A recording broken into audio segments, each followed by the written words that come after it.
उनकी आंखें सतर्क थीं। तुम मेरे बारे में कैसे जानते हो? अर्जुन ने समझाया। इंस्पेक्टर देव राणा ने मुझे भेजा है।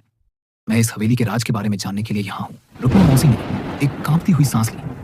ठीक है, सुनो। दिशा मंजिल में ठाकुर साहब और उनका परिवार रहता था। ठाकुर साहब बहुत दयालु व्यक्ति थे, हमेशा सबकी मदद करते थे।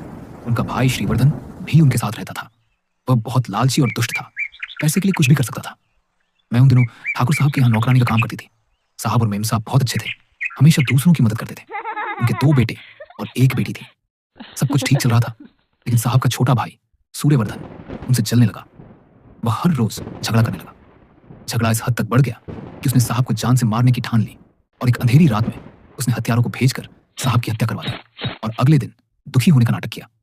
उसने सोचा कि अब वह हवेली का मालिक बन जाएगा, लेकिन उस रात साहब की छोटी बेटी दिशा ने सब कुछ देख लिया था। तब से वह अकेली और गुमसुम रहने लगी। दिन भर अपने कमरे में बंद रहती और अपनी डायरी में कुछ लिखती रहती।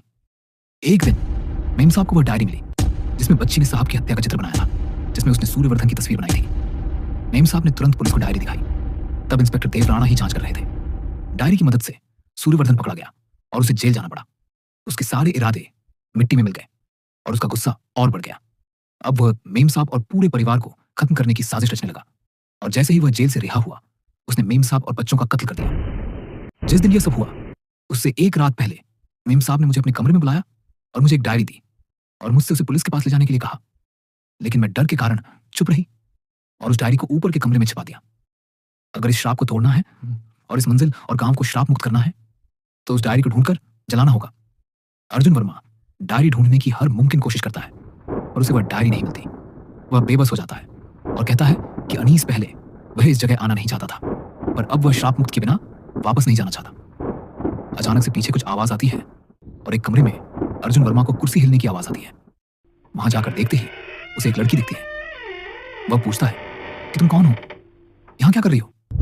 वह कहती है जो तुम ढूंढ रहे हो वह यही है, उस कमरे में जहां मैंने उसे बनाया। जाओ, हमें दूसरी मंजिल के कमरे में, दिशा के कमरे में, वहां एक अलमारी मिलेगी, तुम्हें तुम्हारी डायरी। ये सब सुनकर अर्जुन वर्मा वहां से निकलने लगता है और कुछ पूछने के लिए पीछे मुड़ता है और देखता है कि वह लड़की गायब हो चुकी थी। वह चौंक कर तुरंत उस दूसरी मंजिल पर दिशा के कमरे में जाता है और देखता है कि डायरी तो सच में वही है।